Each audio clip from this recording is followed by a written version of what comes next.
I'm going to talk to you about some nuances of the supply chain and what particularly goes wrong in parts of the supply chain, something that I've noticed, and I want to give you an example of what kind of effects that has on the entire supply chain. So I'm going to start with drawing some diagrams here and describing what it all is.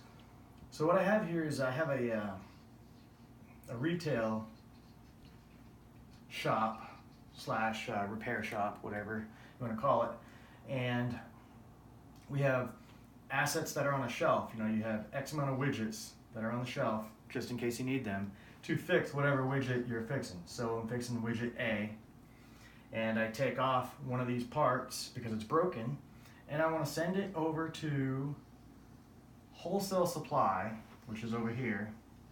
So this would be wholesale supply. It's a big warehouse that holds all of these broken parts and good parts. So we want to send this bad piece of this bigger next higher assembly. We want to send that bad piece to wholesale supply, and in return, they're going to send a good piece back. So this one's going to go what they call F condition, and it's going to come back A condition.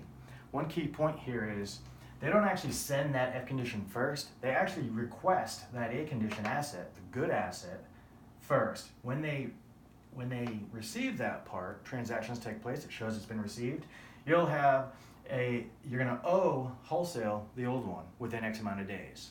So that's what they do. They'll get the A condition one. Usually you do that because you're not quite sure if maybe that part is broken until you put a new one on and see if it fixes the bigger problem. So that's part of the reason why they can do stuff like that. So anyways, so you have this transaction that goes on. F condition goes that way, the bad part, and then A condition goes that way. Not in that order, flipped it. Okay, so in the wholesale supply, you start accumulating these F condition parts. They're bad. You also have good ones. These are the good ones, say, down here. And these are the bad ones. So these are F and these are A. You start accumulating these F over time. And it depends on your systems, and when you can see these transactions is when you can actually get a feel for what's going on supply. Now, a demand only occurs when something hits supply. So when F condition hits supply, that is a demand. I need a part. Or when A is pulled out, it's a demand.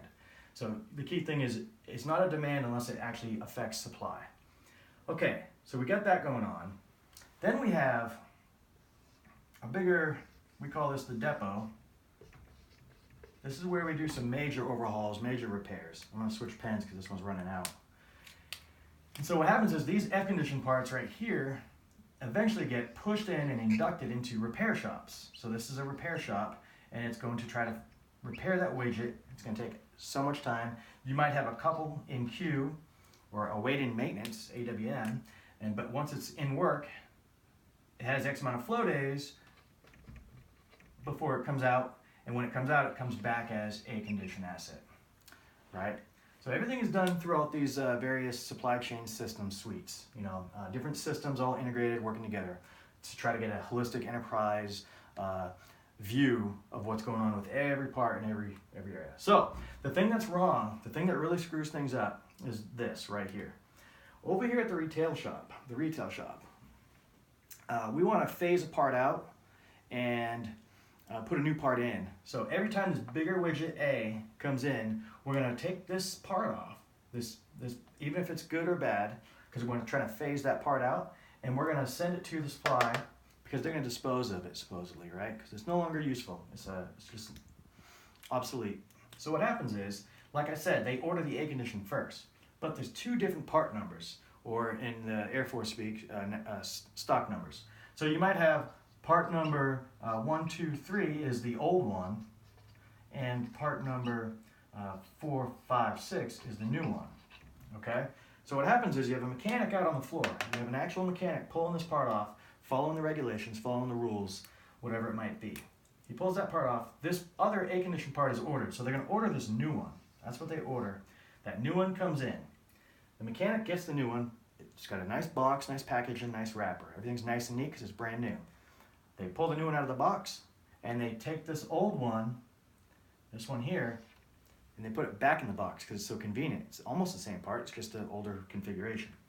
Then they look at the tags on the new one, and they say, well, that's convenient. I don't have to go look this stuff up. So they write down on all the tags that you are required to have to say this is F condition asset, a bad asset. So what they do is they'll end up putting this part number down on the wrong part. And so what happens is this F-condition part looks like the new part in the computer systems and all the different supply chain integrated systems. So they think that a 456 part comes back, right? So that happens over and over again. So you've got all these 456 parts, and they're all accumulating because this doesn't get inducted to maintenance every day. It might be once a quarter. You might have some inductions once every month. It doesn't. I don't know what the exact answer is. Also, the people that are overarching looking at supply wholesale, they may not see this data until 3 or 4 months after the fact. And so 3 or 4 months later, on the systems that the wholesale supply people are going to look at, they're going to say, whoa, whoa, whoa, these are brand new parts. We just read these transactions because it's not real time. It's every cycle, every couple months. We found out that these parts here, according to the computer systems, are the new ones. So we got to ask the question, whoa, whoa, whoa, why are the new parts that we just bought already bad, unserviceable?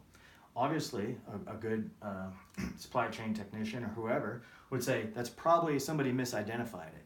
So let's send somebody from this office back here to go to this wholesale supply center, get permissions through DLA or whatever agency's holding on to this wholesale supply physically, get permissions to go screen all of these parts to see if they truly are what they say they are. Lo and behold, you open the box, you get forklifts, you find these parts, and they open them up and they don't have a 456 number on them after all, which is probably the case. It's exactly what they suspected. It's the old part. Let's trace this back now, or let's talk about how much impact that has. You're shipping parts over here. You need to do that no matter what. These parts are being inducted into maintenance. Maintenance, when they're going to do the overhauls, you're getting charged for all that shipment, and it's taking time. It's taking precious time away from everybody else, and more paperwork, more admin time. What they do is they open the box up, and they see that it's the wrong part number, and so they do a report of discrepancy, a ROD, and they send it back. So that's more transportation, more everything like that. But like I said, all these signals don't hit the desk of somebody important on a daily basis. It's monthly or quarterly, or it depends how actively you're looking at it. Depends on the system. Anyway, so that part gets thrown back, but they really needed that time to repair a part. They could have been repairing a legit part. What if they only shipped one at a time, and it took 2 days to do that and 2 days back? That's 4 days. Then another 2 days to ship another F-condition part to get repaired. That's 6 days already, part of your that you're missing out on. Anyways, let's trace this back. Let's go back to the technician. What happens is, like I said, they take it out of the box of the new one and they put the old one in the box. By regulation, they should be physically looking at the part numbers and matching them up and writing those tags out based on that. But there's a bigger problem. There's a problem with maybe lack of training, maybe supervision. It could be a management thing, right? It could be a quality control. So, one of the things that I used to have when I worked in the retail side was, that's supposed to be a C, quality control.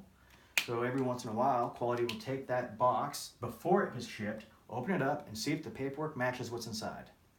I don't know where that art went and why it's gone, but it doesn't seem to be there as much as it used to be, because we're getting a lot of that.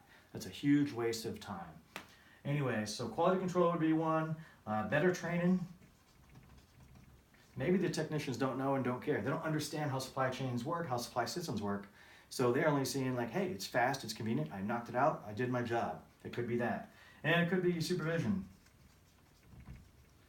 Lack of supervision. Lackadaisical, it could be attitude, it could be anything like that. So those are the things that we need to communicate across, these stovepipes. Nobody in the depot understands supply chain over here, the wholesale side. They don't understand the retail side and vice versa, and all this communication or lack thereof is causing big problems in the supply chain. I just kind of wanted to throw that out there as, give you an idea of some of the complexities of the supply chain. It's way more complex than I just said, but I want to keep this video short, and I hope that kind of narrows things down a little bit for you. Have any questions? Feel free to shoot me an email or comment.